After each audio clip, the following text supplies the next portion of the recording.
Kami dari kelompok 2, kelas 2A, Sarjana Keperawatan yang beranggotakan Elisa Indah Septiani, Marcella Dwi Aprilianti Subagja, Putri Selja Aprilita, Harumi Putri, Gita Agustina Islami akan mempresentasikan tentang bayi hiperbilirubin.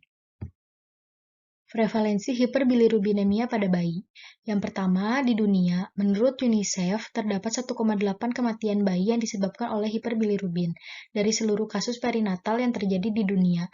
Dari data WHO, kejadian ikterus neonatal di negara berkembang seperti Indonesia sekitar 50% bayi baru lahir normal yang mengalami perubahan warna kulit, mukosa, dan wajah mengalami kekuningan atau ikterus, dan 80% bayi yang kurang bulan atau prematur. Sedangkan di Asia, menurut Zabin tahun 2010 menyatakan bahwa BBLR dan prematuritas merupakan faktor resiko tersering terjadinya ikterus neonaterum di wilayah Asia Tenggara. Sedangkan di Indonesia, berdasarkan data Riset Kesehatan Dasar tahun 2015, menunjukkan angka hiperbilirubin pada bayi baru lahir di Indonesia sebesar 51,47% dengan faktor penyebab antara lain asfiksia, BBLR, seksio sesaria, prematur, kelainan kongenital, dan sepsis. Kemudian di Jawa Barat, hiperbilirubin merupakan salah satu kegawatan yang sering terjadi pada bayi baru lahir. Sebanyak 25-50% bayi baru cukup bulan dan 80% bayi berat lahir rendah. Apa itu bilirubin? Bilirubin adalah pigmen kristal tetrapiol berwarna jingga kuning yang merupakan bentuk akhir dari pemecahan katabolisme heme melalui proses reaksi oksidasi reduksi yang terjadi di sistem retikuloendotel menurut Kosim 2012. Bilirubin diproduksi oleh kerusakan normal sel darah merah. Bilirubin dibentuk oleh hati, kemudian dilepaskan ke dalam usus sebagai empedu atau cairan yang berfungsi untuk membantu pencernaan, menurut Mendre dan Prayogi tahun 2017.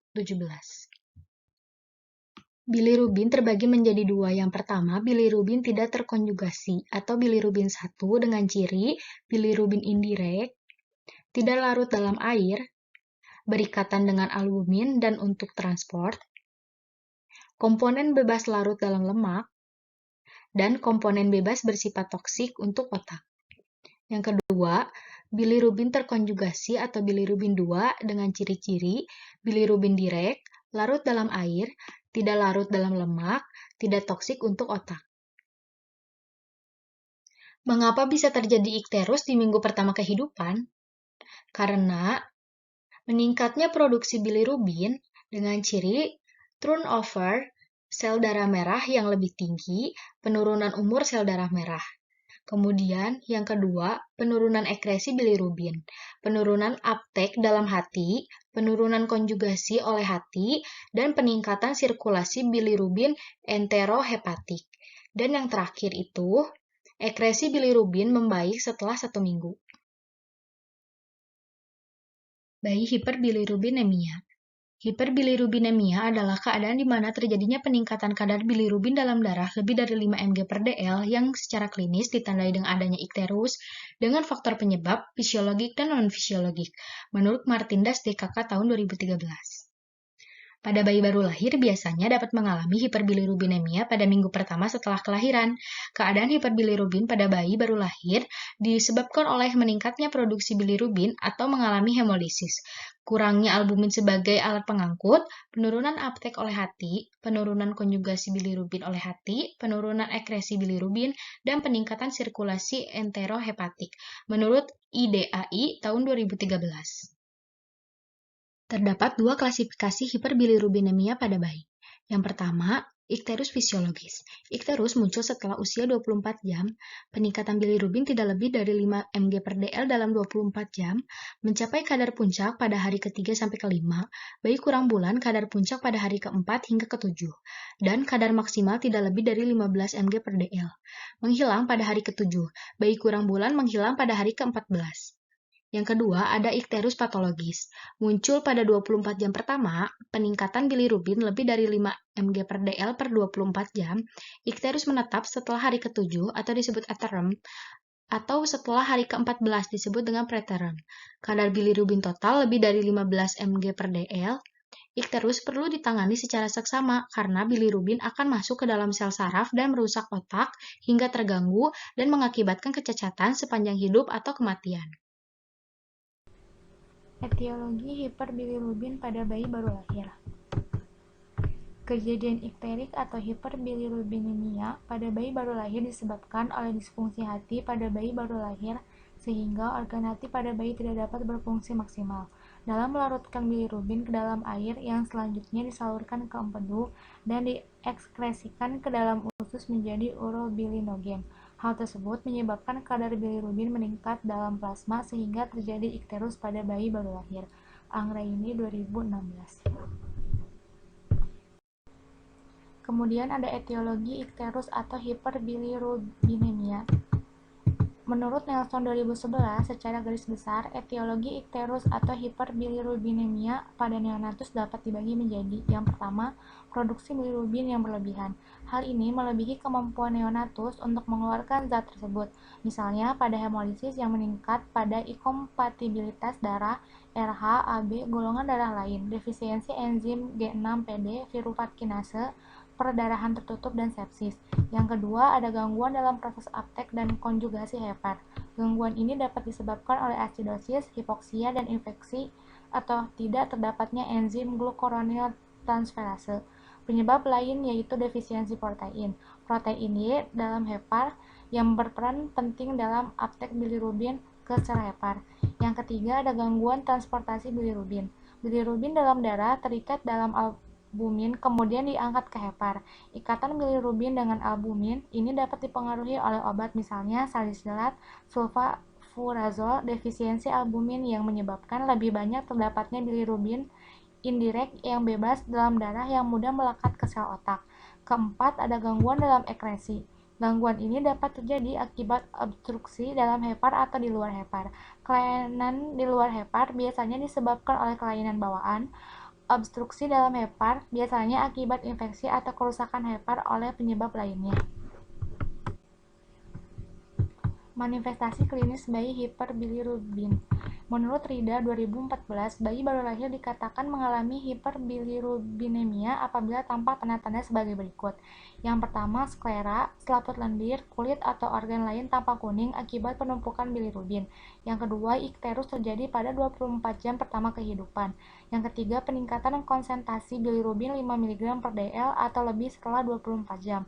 Yang keempat, konsentrasi bilirubin serum 10 mg per dl pada neonatus cukup bulan dan 12,5 mg per dl pada neonatus kurang bulan. Yang kelima, ikterik yang disertai proses hemolisis. Yang keenam, ikterik yang disertai berat badan lahir kurang dari 2000 gram, asa gestasi kurang dari 36 minggu, hipoksia, sindrom gangguan pernapasan, infeksi trauma lahir kepala, hipoglikemia, hiperkabia. Sebagian besar kasus hiperbilirubinemia tidak berbahaya, tetapi kadang-kadang kadar bilirubin yang sangat tinggi bisa menyebabkan kerusakan otak atau kren ikterus. Gejala klinis yang tampak ialah rasa kantuk, tidak kuat menghisap ASI atau susu formula, muntah, opistotonus, mata terputar-putar ke atas, kejang, dan yang paling parah bisa menyebabkan kematian. Efek jangka panjang kren ikterus ialah retardasi mental, kelumpuhan cerebral, tuli, dan mata tidak dapat digerakkan ke atas. Menurut Martindas DKK 2013. Manifestasi klinis bayi hiperbilirubin. Kulit berwarna kuning hingga jingga, pasien tampak lemah, nafsu makan berkurang, refleks hisap kurang, urin pekat, kadar bilirubin total mencapai 29 mg per dl, feses seperti dempul, gangguan neurologik, pembesaran lien dan hati, jaundice tampak 24 jam pertama dan jaundice tampak pada hari kedua atau ketiga, terdapat ikterus pada sklera, kuku, dan membran mukosa, kemudian ada perut buncit. Patofisiologi. Hemoglobin dibagi dua yaitu ada heme dan globin. Dari heme dibagi dua yaitu ada biliverdin dan ada Fe dan Co. Dari biliverdin akan menyebabkan peningkatan destruksi eritrosit atau gangguan konjugasi bilirubin atau gangguan transfer bilirubin atau peningkatan siklus enterohepatik Hb dan eritrosit. Kemudian akan menyebabkan pemecahan bilirubin berlebih atau bilirubin yang tidak berikatan dengan albumin meningkat. sehingga akan menyebabkan suplai bilirubin melebihi kemampuan hepat, sehingga akan menyebabkan hepat tidak mampu melakukan konjugasi, kemudian akan menyebabkan sebagian masuk kembali ke siklus emerohepatik. Kemudian akan terjadinya peningkatan bilirubin dalam darah, pengeluaran meronium terlambat, obstruksi usus, tinja berwarna pucat, sehingga akan terjadi ikterus pada sklera, leher, dan badan, peningkatan bilirubin indeks lebih dari 12 mg per dl, sehingga timbul masalah keperawatan yaitu gangguan integritas kulit. Kemudian dari indikasi fototerapi akan menyebabkan sinar dengan intensitas tinggi yang akan timbul masalah keperawatan yaitu resiko injuri, kurangnya volume cairan tubuh, dan gangguan suhu tubuh. Komplikasi hiperbilirubinemia pada organ lain dan perkembangan bayi. Hiperbilirubinemia pada bayi baru lahir apabila tidak segera diatasi dapat mengakibatkan bilirubin ensefalopati atau komplikasi serius. Pada keadaan lebih fatal, hiperbilirubinemia pada neonates dapat menyebabkan cranioicterus yaitu kerusakan neurologis, cerebral palsy dan dapat menyebabkan retardasi mental. Hiperaktivitas bicara lambat tidak dapat mengordinasikan otot dengan baik serta tangisan yang melengking, menurut Suryadi dan Yuliani 2010. Bilirubin ensefalopati adalah manifestasi klinis yang timbul akibat efek toksik bilirubin pada sistem saraf pusat, yaitu basal ganglia dan pada beberapa nuklei batang otak. Kemudian ada cranioicterus adalah perubahan neuropatologi yang ditandai oleh deposisi pigmen bilirubin pada beberapa daerah di otak terutama di ganglia basalis, pons, dan cerebellum. Bilirubin ensefalopati akut menurut American Academy of Pediatrics terdiri dari 3 fase yaitu fase yang pertama ditandai dengan letargis, hipotonik, berkurangnya gerakan bayi, refleks hisap yang buruk. Yang kedua ada fase intermediate ditandai dengan moderat stupor, iritabilitas, peningkatan tonus retrocolis dan opitonus yang disertai dengan demam. Yang ketiga ada fase lanjut ditandai dengan stupor yang dalam atau koma, peningkatan tonus, tidak mampu makan, high pitch cry, dan kejang. Bilirubin ensefalopati kronik menurut American Academy of Pediatrics terdiri dari 2 fase, yaitu fase awal. Fase awal merupakan fase awal tahun pertama kehidupan, ditandai dengan hipotonia, hipereleksi, keterlambatan perkembangan motorik. Yang kedua ada fase lanjut. Fase lanjut merupakan fase setelah 1 tahun kehidupan, ditandai dengan yang pertama toninek refleks, gangguan ekstrapiramidal visual, pendengaran, intelektual minor. Pemeriksaan penunjang. Yang pertama ada laboratorium, pemeriksaan bilirubin pada serum bayi prematur, kadar bilirubinnya lebih dari 14 mg per dl. Dan bayi cukup bulan kadar bilirubinnya 10 mg per dl merupakan keadaan yang tidak fisiologis. Yang kedua ada HB, HCT, hitung darah lengkap, protein serum total. Yang kedua ada ultrasonografi, dapat digunakan untuk mengevaluasi anatomi cabang kandung kemih. Yang terakhir ada radio isotop scan, dapat digunakan untuk membantu membedakan hepatitis dan atresia biliari. Penata laksanaan medis. Yang pertama ada pemberian antibiotik. Pemberian antibiotik dilakukan apabila hiperbilirubinemia pada bayi baru lahir disebabkan oleh infeksi. Yang kedua ada fototerapi. Tindakan fototerapi dapat dilakukan apabila telah ditegakkan hiperbilirubinemia pada bayi baru lahir bersifat patologis. Fototerapi berfungsi untuk menurunkan bilirubin dalam kulit melalui tinja dan urin dengan oksidasi foto pada bilirubin dari biliverdin. Yang ketiga ada fenobarbital. Fenobarbital dapat mengsekresikan bilirubin dalam hati dan memperbesar konjugasi, meningkatkan sintesis hepatik glukuronil transferase yang dapat meningkatkan bilirubin konjugasi dan clearance hepatik pada pigmen dalam empedu. Sintesis protein di mana dapat meningkatkan albumin untuk mengikat bilirubin. Akan tetapi, fenobarbital tidak begitu sering dianjurkan untuk mengatasi hiperbilirubinemia pada bayi baru lahir. Yang keempat ada transfusi tukar.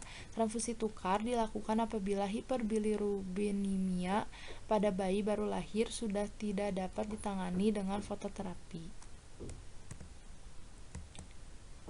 Penata laksanaan terapeutik.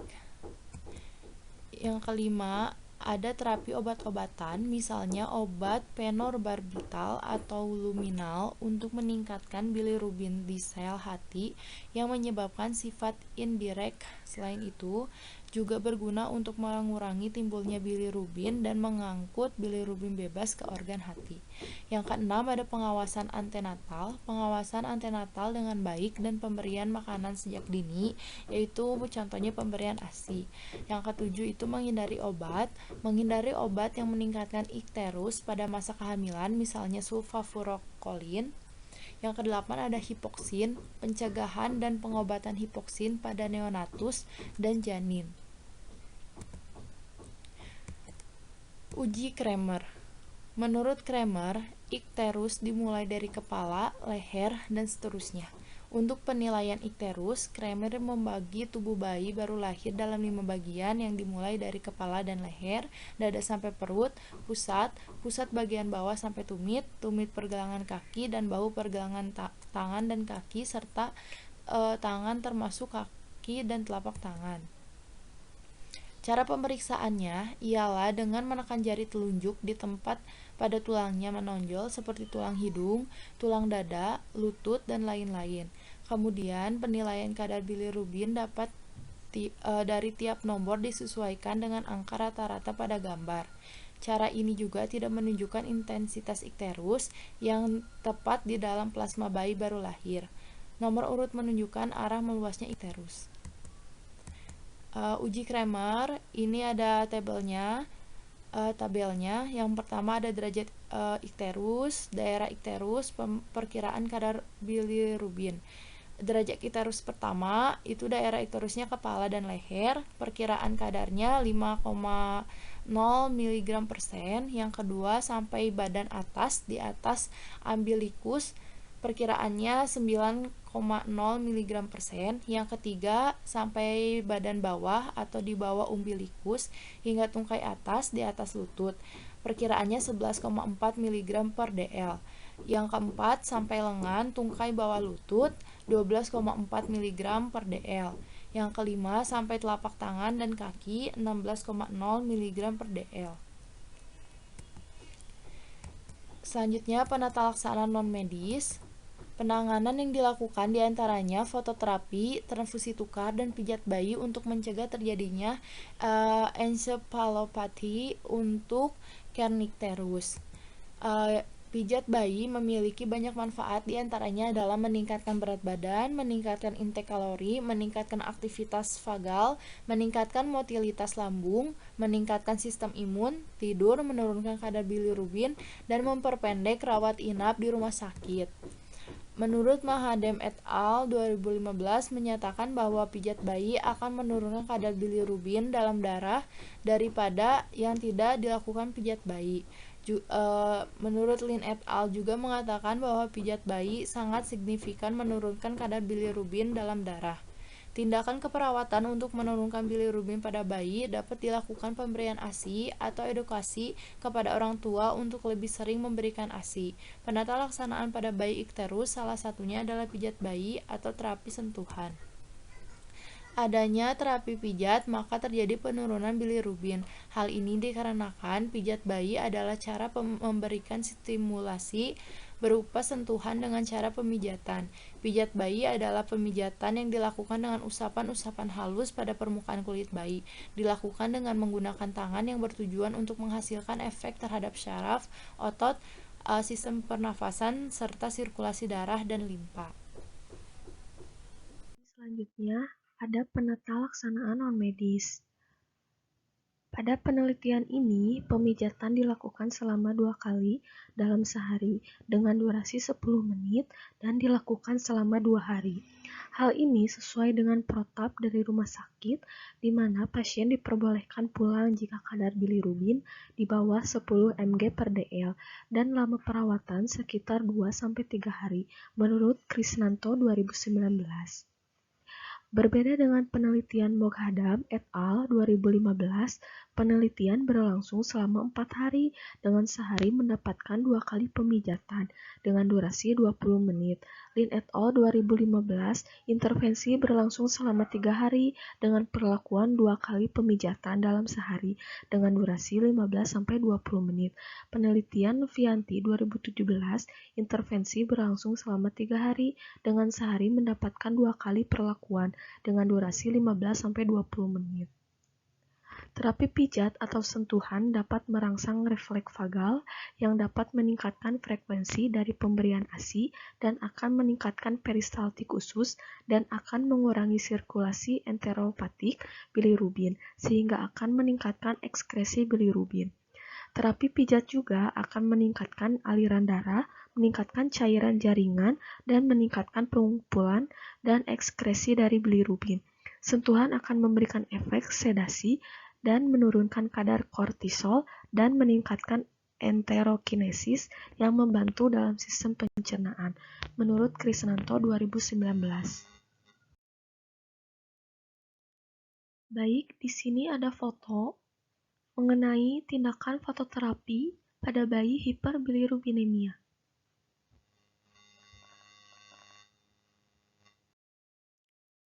Baik, di sini lanjut ke dalam konsep asuhan keperawatannya. Selanjutnya di sini ada pengkajian. Pengkajian pada kasus hiperbilirubinemia meliputi yang pertama identitasnya. Identitasnya seperti bayi dengan kelahiran prematur, BBLR, dan lebih sering diderita oleh bayi laki-laki. Yang selanjutnya keluhan utamanya. Bayi terlihat kuning di kulit dan sklera, letargi, malas menyusu, tampak lemah, dan BAB berwarna pucat. Untuk riwayat kesehatannya, riwayat kesehatan sekarang, keadaan umum bayi lemah, sklera tampak kuning, letargi, refleks hisap kurang, pada kondisi bilirubin indirek yang sudah 20 mg/dl dan sudah sampai ke jaringan cerebral, maka bayi akan mengalami kejang dan peningkatan tekanan intrakranial yang ditandai dengan tangisan melengking. Kemudian untuk riwayat kesehatan dahulunya, biasanya ibu bermasalah dengan hemolisis, terdapat gangguan hemolisis darah, ketidaksesuaian golongan RH atau golongan darah ABO, infeksi hematoma, gangguan metabolisme hepar, obstruksi saluran pencernaan.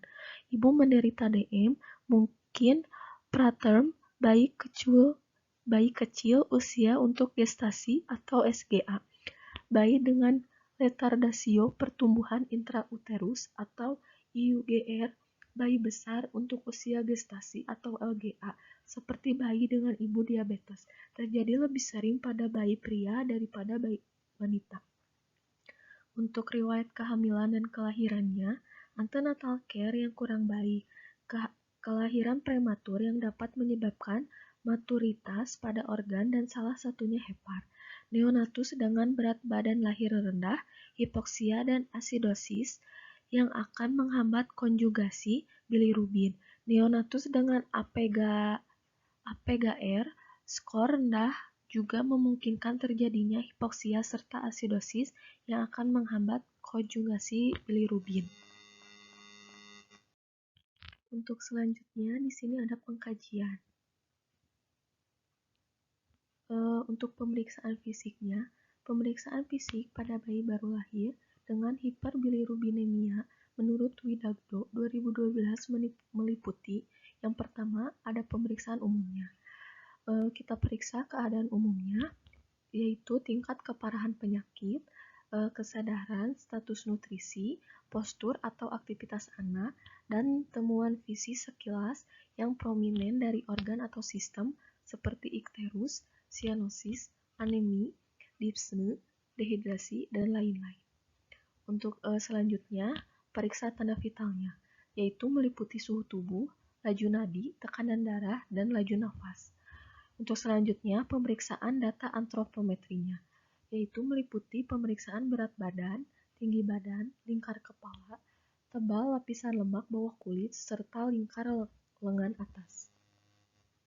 Untuk pengkajian selanjutnya, di sini ada pemeriksaan organ yang meliputi dari mulai kulit, yaitu dilihat dari warna, ruam kulit, lesi, peteki, pigmentasi, hiper atau hipohidrolisis, dan angiektasis.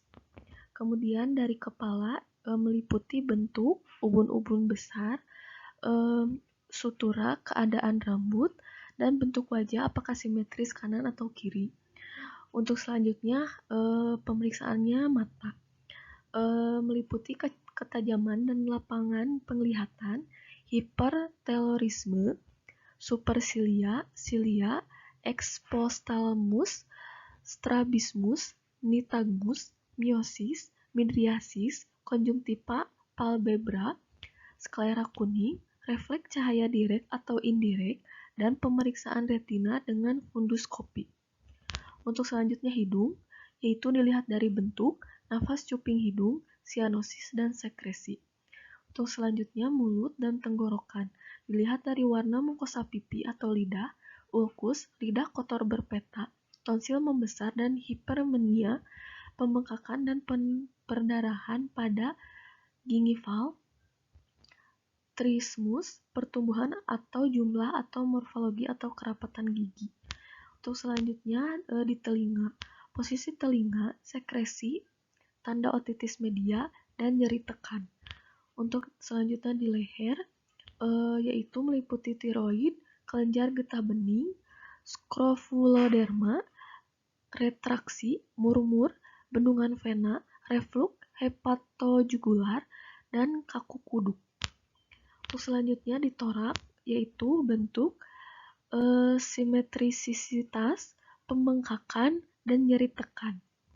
Untuk di jantung, tonjolan prekordial, pulsasi, ictus cordis, batas jantung atau kardiomegali, getaran bunyi, jantung, murmur, irama Garlop, bising gesek, perikard atau perikard filtration. Kemudian di paru-paru ada simetrisitas, statik, dan dinamik, pekak, hipersonor, fremitus, batas paruh hati, suara napas, dan bising gesek pleura. Untuk yang di abdomen atau perut, bentuknya kolateral dan arah alirannya slimming umbilicus, distensi, kaput medusa, gerakan peristaltik, rigiditas, nyeri tekan, massa abdomen, pembesaran hati dan limpe, bising atau suara peristaltik usus, dan tanda-tanda asites. Untuk di anogenitalianya meliputi atresia anus, vesikel, eritemia, ulkus, papula, edema skrotum.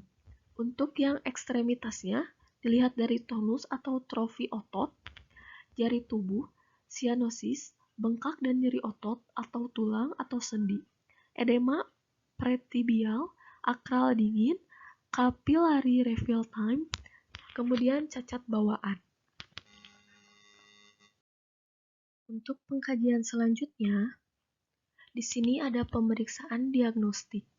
Yang pertama meliputi pemeriksaan bilirubin serum pada bayi cukup bulan, kadar bilirubin mencapai puncak kira-kira 6 mg per dl antara 2 dan 4 hari kehidupan. Apabila nilainya di atas 10 mg per dl, maka dikatakan hiperbilirubinemia, non-fisiologis atau patologis. Pada bayi dengan kurang bulan, kadar bilirubin mencapai puncaknya pada nilai 10-12 mg per dl, antara 5 dan 7 dari kehidupan. Apabila nilainya di atas 14 mg per dl, maka dikatakan hiperbilirubinemia non-fisiologis atau patologis, menurut Suryadi dan Yuliani 2010. Kemudian yang kedua, pemeriksaan ultrasonograf atau USG. Pemeriksaan USG digunakan untuk mengevaluasi anatomi cabang kantong empedu, menurut Suryadi dan Yuliani 2010. Kemudian yang ketiga, ada pemeriksaan radioskop scan. Pemeriksaan radioskop scan dapat digunakan untuk membantu membedakan hepatitis atau atresia biliari menurut Suryadi dan Yuliani 2010. Selanjutnya, di pengkajian ada data penunjang. Yang pertama itu pemeriksaan kadar bilirubin serum sampai total. Normalnya itu kurang lebih 2 mg per dl. Kemudian yang kedua itu pemeriksaan darah tepi lengkap dan gambaran apusan darah tepi. Kemudian yang ketiga, penentuan golongan darah dari ibu dan bayi. Yang keempat itu pemeriksaan kadar enzim GGPD. Yang kelima itu pada ikterus yang lama, lakukan uji fungsi hati, uji fungsi tiroid, uji urin terhadap galaktosemia. Kemudian yang keenam, ada bila secara klinis dicurigai sepsis, lakukan pemeriksaan kultur darah, kemudian urin, IT rasio, dan pemeriksaan C-reaktif protein atau yang disebut juga dengan CVR. Di asuhan keperawatan pada bayi hiperbilirubin ada beberapa diagnosa keperawatan, di mana biasanya diagnosa ini terjadi pada bayi yang terkena hiperbilirubin. Yang pertama itu ada diagnosa ketidakefektifan termoregulasi berhubungan dengan peningkatan suhu lingkungan dan tubuh akibat fototerapi. Yang kedua itu ada diagnosa keperawatan resiko ketidakseimbangan volume cairan tubuh berhubungan dengan peningkatan IWL yang disebut juga dengan insensible water loss akibat fototerapi dan kelemahan menyusui. Yang ketiga itu ada diagnosa keperawatan resiko cedera berhubungan dengan masuknya bilirubin dalam jaringan otak. Kemudian yang keempat, ada kerusakan integritas kulit berhubungan dengan jaundice atau radiasi. Selanjutnya di sini ada intervensi keperawatan, di mana intervensi keperawatan ini yaitu perencanaan perawat terhadap pada pasien bayi hiperbilirubin. Bagaimana cara perawat untuk melakukan asuhan keperawatan agar bayi hiperbilirubin ini sampai sembuh. Ketika ada diagnosa ketidakefektifan termogulasi, di sini ambil intervensi keperawatannya itu adalah edukasi pengukuran suhu tubuh. Observasinya yaitu identifikasi kesiapan dan kemampuan menerima informasi. Terapeutiknya yaitu ada sediakan materi dan media pendidikan kesehatan. Edukasinya itu jelaskan pengukuran suhu tubuh. Ketika melakukan pendidikan kesehatan atau menjelaskan pengukuran suhu tubuh, ini harus dijelaskan kepada keluarga dan ibu pada bayi yang terkena hiperbilirubin ini. Kemudian di sini ada diagnosa resiko ketidakseimbangan volume cairan. Diambil intervensi keperawatannya itu adalah manajemen cairan. Observasinya itu adalah monitor status hidrasi. Misalnya biasanya yang dihitung itu frekuensi nadi, kekuatan nadi, akral, kelembaban mukosa, turgor kulit. Kemudian terapeutik. Di sini ada berikan asupan cairan atau mungkin nutrisi kepada bayi hiperbilirubin. Kolaborasinya itu kolaborasi pemberian diuretik jika diperlukan. Di intervensi keperawatan ada diagnosa resiko cedera. Intervensi keperawatannya itu diambil pencegahan cedera, yaitu observasi, identifikasi area lingkungan yang berpotensi menyebabkan cedera, sehingga tidak akan menyebabkan cedera lagi kepada bayi hiperbilirubin. Di terapeutiknya itu ada dua, yaitu sosialisasikan pasien dan keluarga dengan lingkungan ruang rawat agar nyaman. Kemudian yang kedua itu diskusikan bersama anggota keluarga yang dapat mendampingi pasien. Edukasinya itu jelaskan alasan intervensi pencegahan jatuh ke pasien dan keluarga. Kemudian di sini ada diagnosa kerusakan integritas kulit. Intervensi keperawatannya itu diambil perawatan integritas kulit. Observasinya, identifikasi gangguan integritas kulit. Terapeutiknya itu ada 2 di sini, yaitu gunakan produk berbahan petroleum atau minyak pada kulit yang kering, kemudian gunakan produk berbahan ringan atau alami, dan hipoalergik pada kulit sensitif, karena biasanya kulit pada bayi itu sensitif. Kemudian ada edukasi, yaitu anjurkan menggunakan pelembab, misalnya itu kayak lotion atau serum yang cocok dengan kulit bayi. Implementasi keperawatan yang dimana yaitu perawat akan melakukan kegiatan kepada bayi yang terkena hiperbilirubin. Kegiatan asuhan keperawatan pada bayi hiperbilirubin. Yang pertama itu ada diagnosa ketidakefektifan termoregulasi yang implementasinya yang pertama itu meletakkan bayi dalam inkubator untuk mempertahankan kestabilan suhu tubuh. Yang kedua itu ada mengukur suhu aksila bayi secara teratur. Yang ketiga itu lakukan memantau tanda dan gejala terjadinya hipotermia seperti akral dingin, peningkatan denyut jantung, penurunan saturasi oksigen, pucat, dan pengisian kapiler kurang lebih 3 detik. Kemudian ada memantau adanya hipertermi dan memantau suhu inkubator dan lampu fototerapi. Kemudian di sini ada diagnosanya itu resiko ketidakseimbangan volume cairan yang dimana implementasi keperawatannya yaitu ada beberapa sebagai berikut, yaitu yang pertama memonitor berat badan, yang kedua memonitor intake dan output, yang ketiga itu memonitor pemberian ASI, yang keempat itu ada memonitor serum elektrolit, yang kelima memonitor membran mukosa dan turgor kulit, yang keenam itu menghitung balans cairan agar bayi hiperbilirubin ini tidak kekurangan cairan.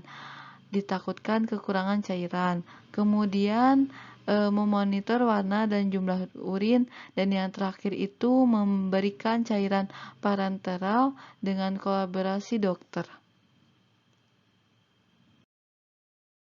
Selanjutnya ada implementasi keperawatan di mana ketika mengambil diagnosa resiko cedera yang akan dilakukan oleh perawat yaitu ada beberapa implementasinya.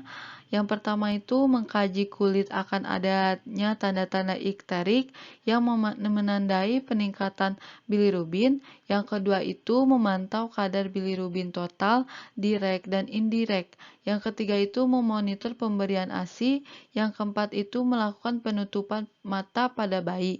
Yang kelima itu mengubah posisi bayi dengan sering, terutama selama beberapa jam pertama pengobatan untuk meningkatkan pemajanan permukaan tubuh.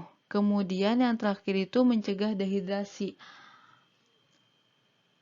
Kemudian di sini ada yang diagnosa kerusakan integritas kulit, di mana mengambil implementasi keperawatannya itu ada beberapa sebagai berikut. Yang pertama itu melonggarkan pakaian pasien agar pasien nyaman. Kemudian yang kedua menghindari adanya kerutan pada tempat tidur. Yang ketiga itu mencegah kebersihan kulit agar tetap bersih dan kering dan tidak menimbulkan resiko cedera pada kulit bayi hiperbilirubin. Yang keempat itu memobilisasi pasien setiap 2 jam sekali. Yang kelima itu memonitor kulit akan adanya kemerahan. Yang kelima itu memonitor pemberian ASI secara adekuat. Yang selanjutnya yaitu mengoleskan lotion, minyak, atau mungkin baby oil pada daerah yang tertekan agar kulit bayi ini tidak kering. Kemudian yang terakhir itu memandikan pasien dengan sabun dan air hangat. Selanjutnya ada evaluasi keperawatan. Evaluasi keperawatan adalah aspek penting proses keperawatan karena kesimpulan yang ditarik dari evaluasi menentukan apakah intervensi keperawatan harus diakhiri atau dilanjutkan atau bahkan harus diubah sampai pasien sembuh. Kemudian evaluasi keperawatan ini ada dua macam, yaitu yang pertama, evaluasi formatif. Evaluasi formatif berfokus pada aktivitas, proses keperawatan, dan hasil tindakan keperawatan. Evaluasi formatif ini dilakukan segera setelah perawat mengimplementasikan rencana keperawatan guna menilai keefektifan tindakan keperawatan yang telah dilaksanakan oleh perawat. Perumusan evaluasi formatif ini meliputi 4 komponen yang dikenal dengan istilah SWOT, yakni yang pertama itu subjektif, data berupa keluhan klien, yang kedua itu objektif, data hasil pemeriksaan dan observasi, yang ketiganya itu analisis data, yaitu perbandingan data dengan teori, dan yang terakhir itu perencanaan, yang keempatnya yaitu perencanaan. Kemudian evaluasi yang kedua itu ada evaluasi sumatif. Evaluasi sumatif adalah evaluasi yang dilakukan setelah semua aktivitas proses keperawatan selesai dilakukan. Evaluasi sumatif ini bertujuan menilai dan memonitor kualitas asuhan keperawatan yang telah diberikan. Metode yang dapat digunakan pada evaluasi jenis ini adalah melakukan wawancara pada akhir layanan, menanyakan respon klien dan keluarga terkait layanan keperawatan. Mungkin cukup sekian dari kelompok kami. Mohon maaf bila ada salah kata. Sekian, terima kasih. Wassalamualaikum warahmatullahi wabarakatuh.